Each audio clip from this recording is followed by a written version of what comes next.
عام گواہی ہے اور حدود کی گواہی ہے، ان گواہی میں فرق ہے۔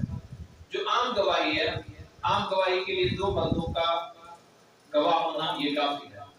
جہاں پہ حدود کی گواہی ہوگی، حدود کی، جہاں پہ شریعت کی طرف سے سزائیں مقرر ہیں، جب وہاں پہ گواہی ہوگی تو پھر ایک مرد کی گواہی نہیں ہے، پھر چار مردوں کی گواہی ہے۔ وہاں پہ عورت کی گواہی چل بھی نہیں سکتی۔ چوری کا معاملہ ہو گیا، زنا کا معاملہ ہو گیا، اور اسی طرح قتل کا معاملہ ہو گیا۔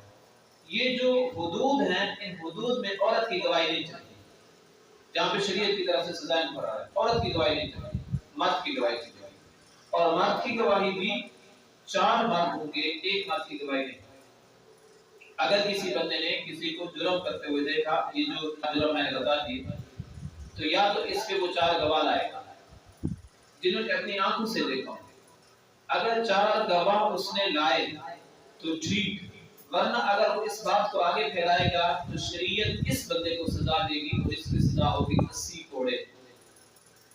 مثلا ہمارے بہت سی باتیں چل جاتی ہیں، کوئی بندہ کہیں پہ جا رہا ہے، کہیں پہ کسی گھر میں کام ہوتا ہے، کسی گھر کا دروازہ کھٹکھٹاتا ہے یا وہاں پہ چلا گیا، تو دوسرا بندہ کہتا ہے میں نے فلاں بندے کو فلاں گھر کی طرف جاتے ہوئے دیکھا ہے، کوئی گڑبڑ ہے۔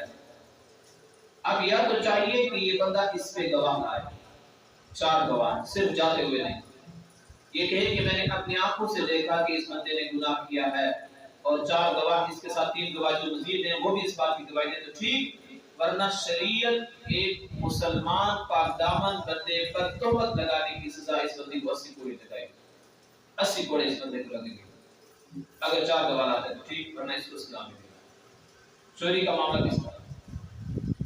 یہ اللہ تعالیٰ نے ایک انسان کی عزت کی کتنی حفاظت کی ہے۔